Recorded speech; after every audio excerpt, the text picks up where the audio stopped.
Guys, welcome to this week's Mastermind.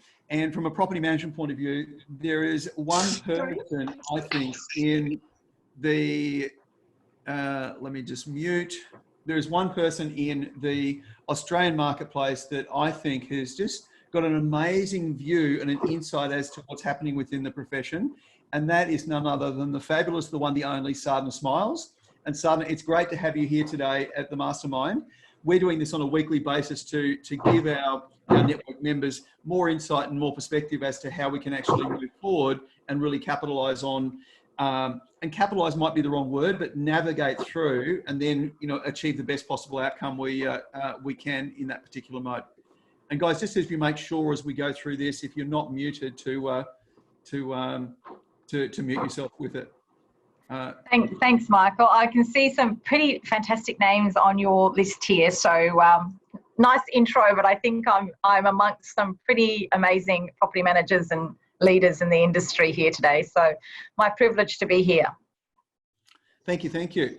So Sadhana, there's a lot of twists and turns that have happened for property management across the whole Australian marketplace. And yes, there are some differences that exist in the various states of Australia. It's been quite fascinating to see how different the states are now. We tended not to notice it that much, but once all of these COVID sort of changes occurred, we started to see what the uniquenesses were in each of those areas. Love to get an insight of how you and the team have been dealing with this and some of the structures you've put in place to navigate through this set of circumstances. A big question, broad question. So I think when all of this happened, which I can sort of track it back to that weekend after my birthday, would have been just after Paula's birthday as well, because we do share birthday in the same week. And I was in Queensland and came back into Melbourne, probably on one of the last flights that I did at that time, and sat down with my team and said, this is all going to go to shit and we need to be across it. And so we started to map out straight away some of the key areas that we needed to focus on. And as a leader and a business owner, my first concern was my people. So what would it look like in my office? Would I need to have everybody work from home? What would that look like? Were we ready to work from home? And the good news for us was that we were.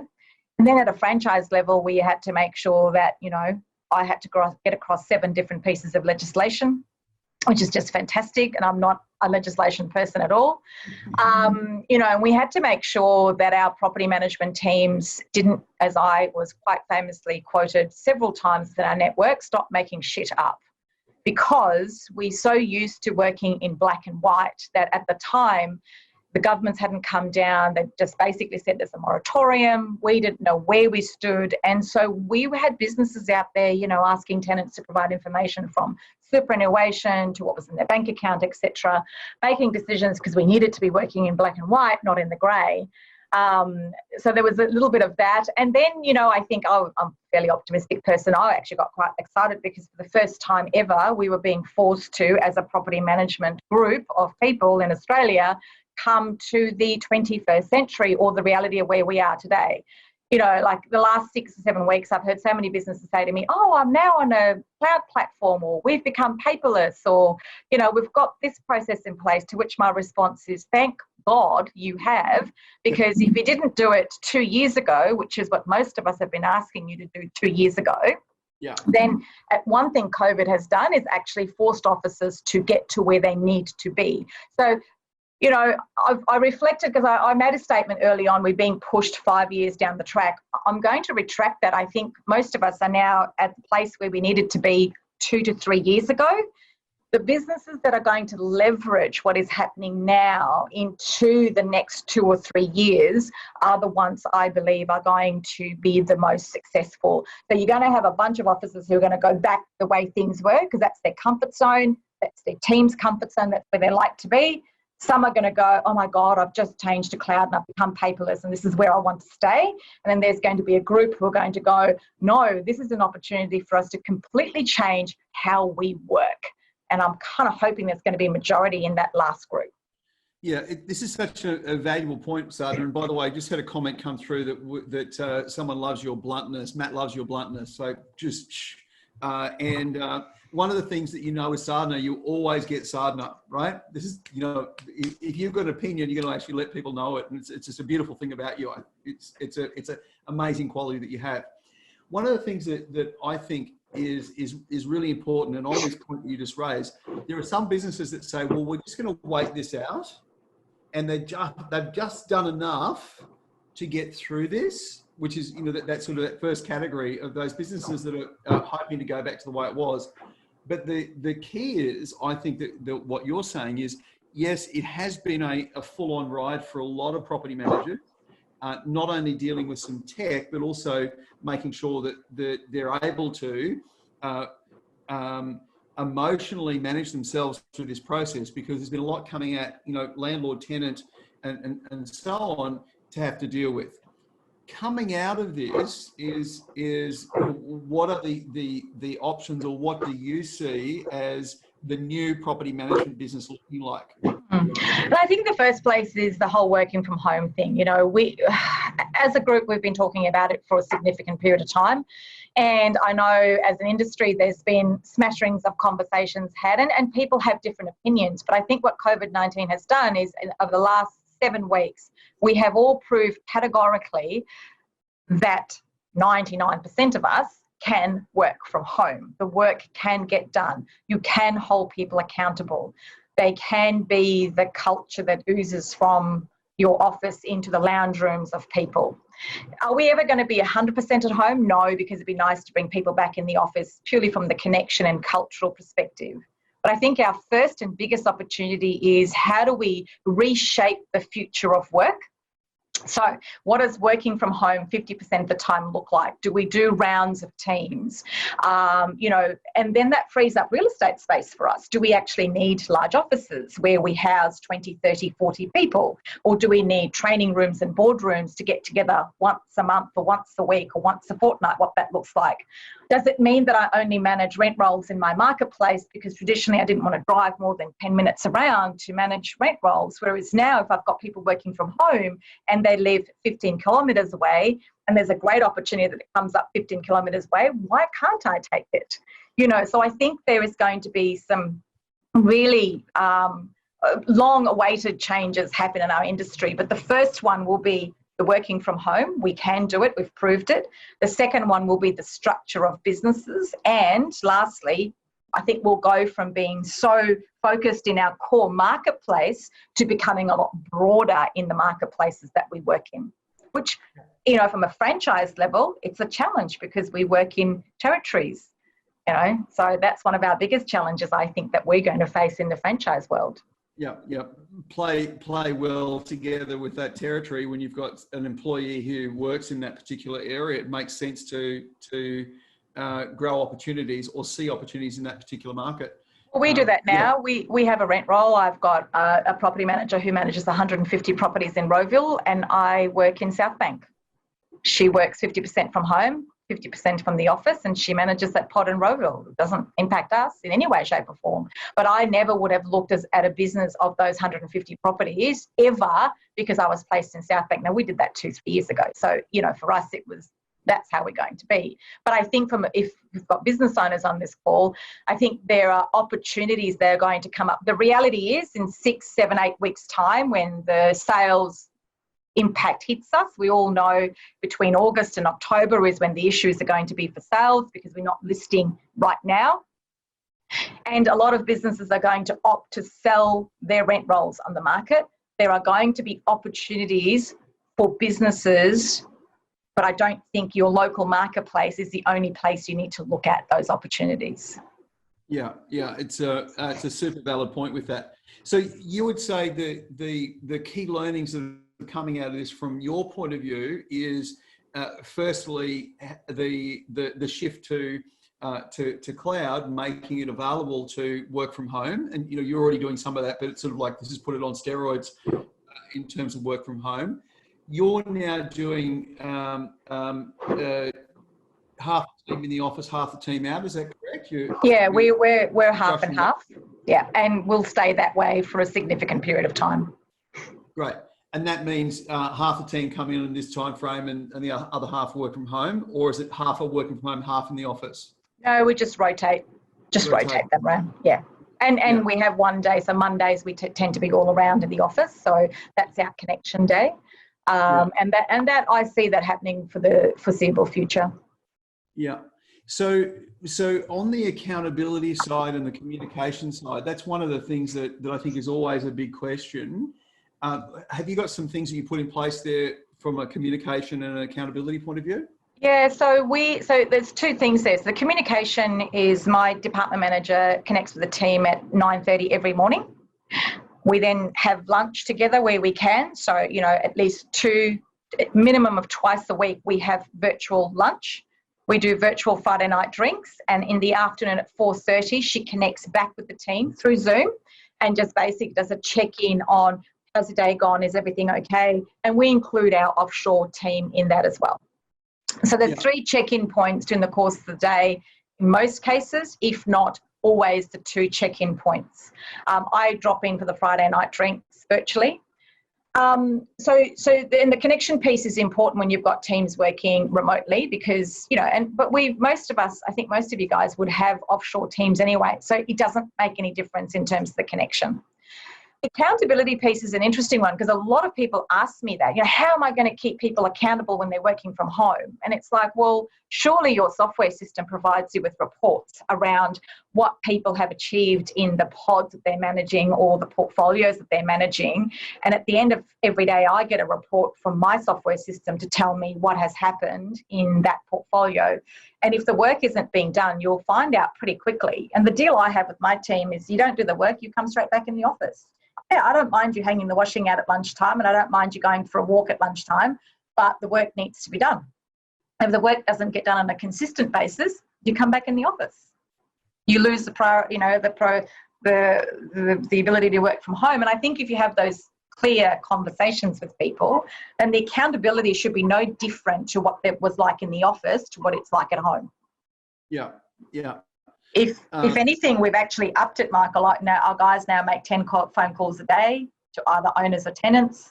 They're writing 10 thank you cards a week. Each of the property managers and leasing agents are writing. So we're actually doing more connections now than we ever have been working from home.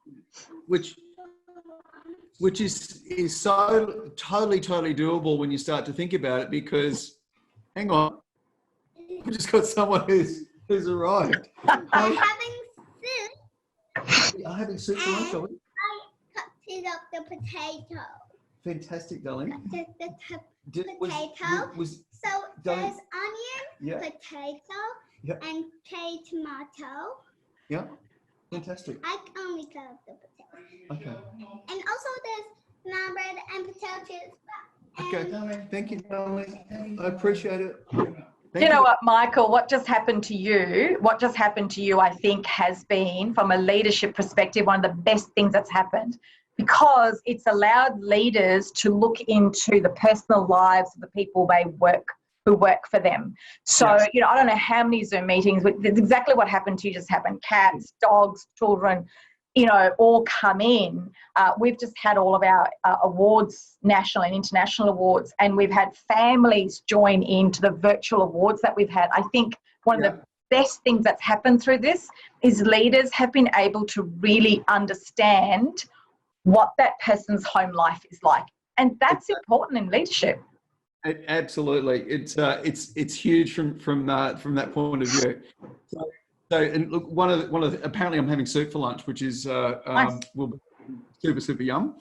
So Sana, one of the things that I think, have you seen much of an impact in your marketplace around price changes with property? So has it come off as far as that goes? At the moment, we haven't really seen a lot, although we have been quite aggressive in our price reductions just to get properties leased out as quickly as we can. We continue to do, following all the social distancing rules and the one-on-one private appointments and things like that. So we continue to do our inspections. We cancel all our routine inspections. I think over the next 3 to 4 weeks, I think we'll have some level of impact on the market, but I think the biggest impact will happen when JobKeeper payments stop in September. So what we've done is we've we're tracking, and I'm happy to share this with anyone who wants it because I put it on the APM site yesterday, but if anybody wants it specifically, Michael, I'll send it to you guys and you can share it. What we've done is we've created a spreadsheet in our business where we're actually tracking all the rent reductions that we're doing over the next 6 months, or between now and September. Because, you know, if I'm reducing a rent by 25%, I'm actually reducing my income by 25% between April and September as well. What's the overall impact going to be for my business in terms of fees that I'm never going to get back, and how do I then make that up or recoup that in other ways? That could be through lease renewals, or if you're charging for inspections or other things that you're doing. But the important thing is to know that when you get to the end of September, when JobKeeper stops, that is when I think we're going to have the biggest impact, because you'll have more people then potentially going, I actually really now don't have any money to pay rent. The moratorium will be over. And so we potentially could face high vacancy, lower rent rates being pushed down, but tenants on the marketplace who actually can't afford to be in tenant properties. Yeah. Because they're not getting the rent. So I think as property management businesses, we really need to kind of future plan. If I could show you my wall, I would, but I've kind of got, here's the current reality, but what's the reality look like in September if my marketplace, my business drops by 15%, if I've got 10% arrears, or if I've got 15% vacancy, 5% arrears, what does it look like as a financial impact on my business? Yeah, yeah. And I think it's a super valid point. We've got a economy that is being propped up by you know, some X billions of dollars right now to help navigate through this. What I do think, you know, chatting with Sharon earlier on the sales session, is the impact that I think we've had in Australia and New Zealand for that matter has been far wilder than what they're experiencing over in the US. That doesn't mean though that we're not in for some tougher times coming out of this. And the fitter our businesses are, obviously, the better we're able to go through that. Yeah, I think this is the time right now for all the property managers right now listening to this. This is the time you need to get your business match fit, because you haven't, it hasn't hit us yet, and you need to spend the time getting your rent rolls performing at their best level. You need to cut back your expenses. If you're plugging in a piece of software, unplug something else, look at all your subscriptions, reduce your overheads, reduce your costs, so that you are absolutely match fit as a portfolio or as a business. So when September comes, and the problem is that no one's been through a pandemic before. No one knows what this is all going to look like. Is the market going to drop by 30% in sales? We don't know. Is the market going to drop by 5, 6, 10, 15% in property management? We don't know. Are we going to have high vacancies? Is JobKeeper stopping really going to impact us? So all we can do is work on the different scenarios. You've got your best case scenario, worst case scenario. Hopefully we will fall somewhere in the middle.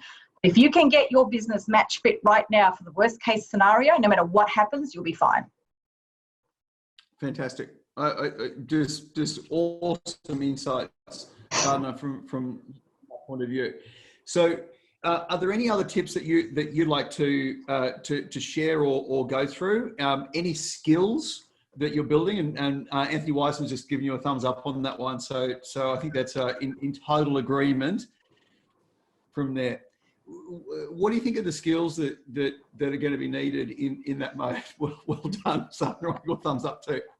Oh, I think if I look at it, I think, and I know there's a mixture of people on here, but I think the first one is we really need to look at our leadership skills. I think the type of leadership skills we had in place pre-COVID-19 isn't necessarily what we are going to need post-COVID-19.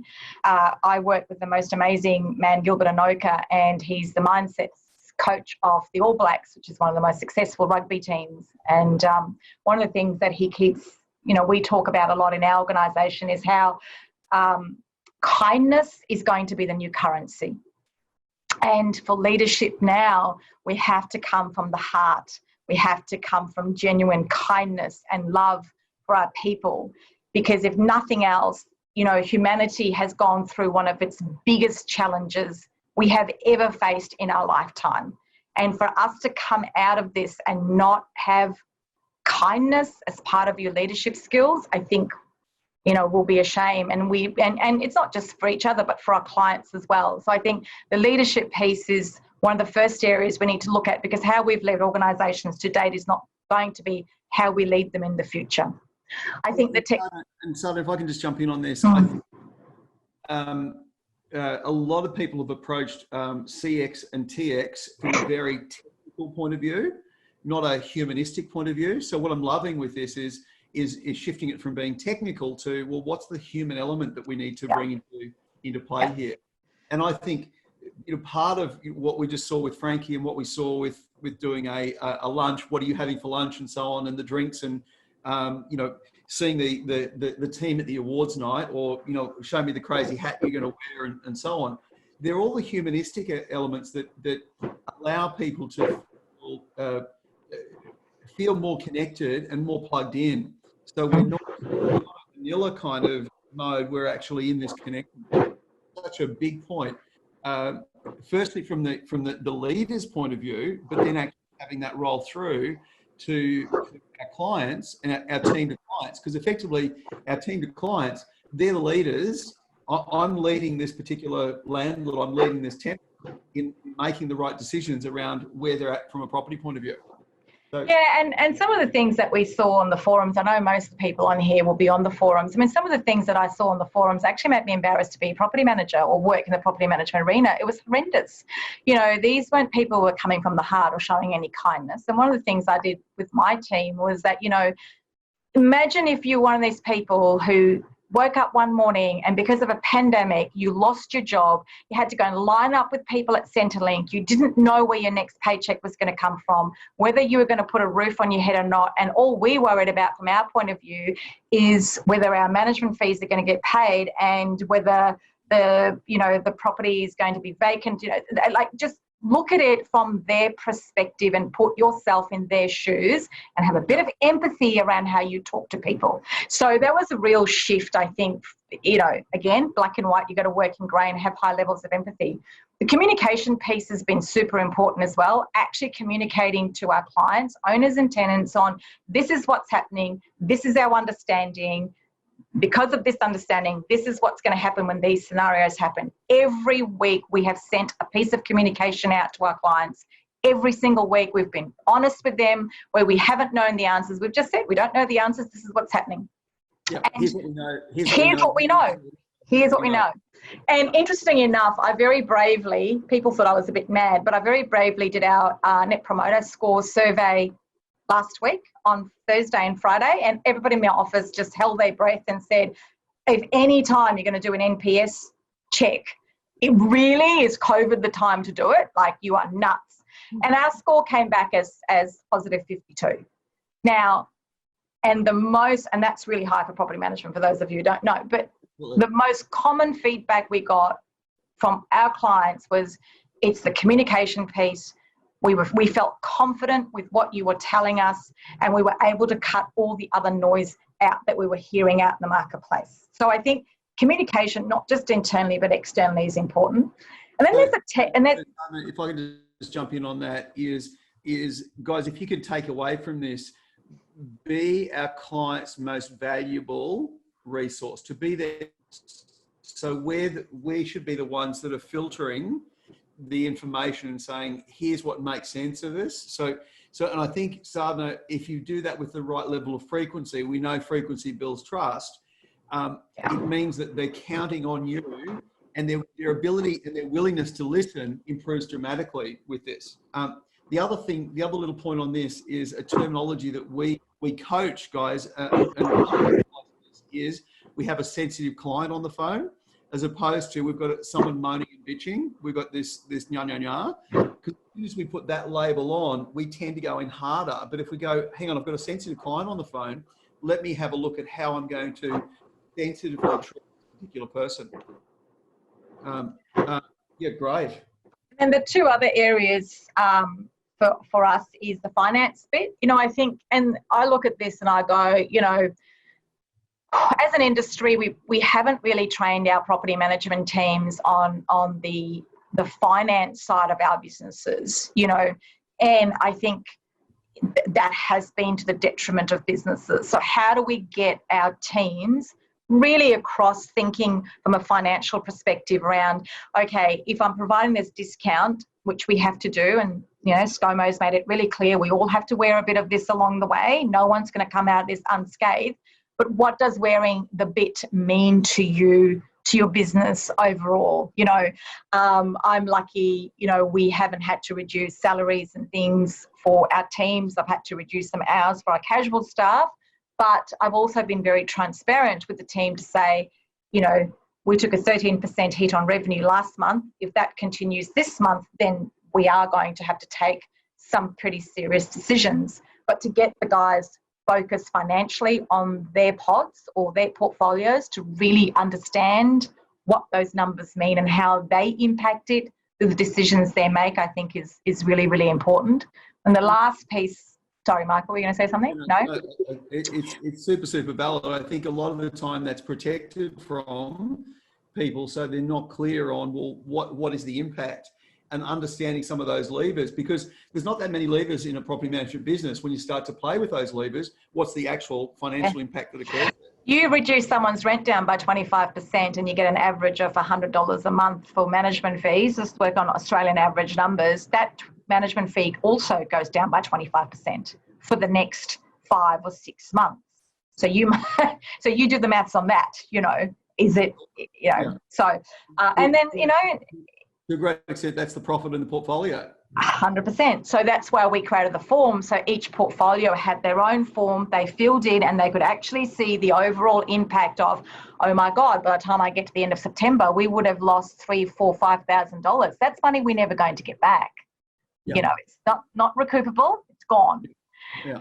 And then the last piece is the technology piece. I think, it's great you're on the cloud. Great, you're a paperless office and you've been forced in that direction for some of us. But I think the next thing now is we don't want to sit on simply a cloud-based system. What we need now is technology that has got AI built into it so we provide efficiencies. The one conversation I'm hoping I never, ever get to have with a property manager ever again is how many properties should I be managing? That is a discussion pre-COVID now. Moving forward, we really should be looking at what software can I use that's going to drive efficiencies and profitability for my business and customer service. It's not about how many properties I manage, it's about how profitable that business is, how efficient it is, and the level of service that we provide. I think the old conversations of, we have a business that only, our property managers only manage 150 properties. That's fantastic, but how profitable are you? And is it going to be sustainable moving forward? And, I come across many offices who might be on the cloud, and reality is the system does a lot of the work for them. Then they have manual paper-based systems, check boxes that your people have to fill out over and above what the software does for you. Like all that sort of stuff's got to go. All got to go. We've got to move forward, trusting the software, trusting the technology, trusting our people, finding efficiencies, and actually generally running profitable businesses. Southern, it's really interesting you say that. There's 2 businesses. One had 11 people in their PM business. The other one had 22, double the number of people. The same number of properties under management in both. And interestingly enough, the one with 11 had a better NPS score. Why? Because they actually had embraced efficiencies. Whereas this other one, every time we needed something, let's add a person, as opposed to let's improve the way we do business. So this is a time for us to look at these points and say, is this valid? Is this valid? And how do we need to shift in these particular points? What I love about it too is, well, we've always done it this way. It doesn't mean that we're going to do it that way in the future. And if we've got a piece of tech that'll do it, well, why are we still doing this process over here? Let's turn it off. Or, one of my favorite books is if it ain't broke, break it. And as simple as that is, we've come up with a strategy a long time in property management. If it ain't broke, don't fix it, kind of thing. Yeah. So this is the time to break it. And look, you're a great breaker. And when I say that, you're great at saying, what if we did this way? Let's test this. Let's put this in place. Let's give this a go. The other thing that I think is fair to say around this side, and I'd like to get your view on this, is it's quite possible that we're going to test something and it's not going to work. And we're going to say, okay, that didn't work. Let's scrap that. But the mere fact, I think a lot of the time we want it to be perfect the first time, we don't even give it a go. We don't even test something out. But Michael, the days of perfection are gone. I mean, we've got software. So you know, I go back 30 years in property management. You know, we use DOS-based system. Now, some of you weren't even born then, won't even know what a DOS-based system is. But we use, you know, Paul and I worked together in an office where we had dot matrix printers that printed all our statements up, and the damn thing would go for a whole day. But those systems were stable. Even the cloud-based systems, they're stable. But we're moving into a world where technology is moving so fast. It's so cutting edge. It's never, ever going to be 100% right. So stop looking for perfection. Stop looking for stability. Look at how it's going to create efficiencies in your business. I mean, I laugh. People are now saying, oh, we're doing inspections, virtual inspections. You know, we're doing Zoom meetings. We're doing connections. It's like all this shit existed before. What were you doing? What were you doing? None of this is new. None of this is new. So if you weren't doing it before and you're doing it now, great. But my question is, how are you going to challenge yourself with all the new things that are going to come up, and how quickly are you going to adopt those? How agile is your business going to be to pivot and put these systems into place that are not 100% correct, but drive efficiencies and engagement, people engagement and client engagement? The days of, you know, we're going to do a changeover on the 30th of June because the 1st of July is our financial year turnover and everything's going to work well. They're all gone. Thank God. They're gone, dead. Yeah, yeah. Sadhna, on this point, Kerry Giesenkamp, so the Gallagher Kelly group, and I know some of the guys are on here, he has a saying around change, and that is, change is messy, then it's beautiful. Embrace the mess. And it's such a good framework to run with it as to what we're experiencing right now. It's, hey, it's going to be messy. Embrace the mess. So on the other side of this is going to be something great. We need to actually get to the other side. And it's sort of that garage cleanup metaphor. If you're halfway through a garage cleanup, don't stop. It's going to look worse than when you started.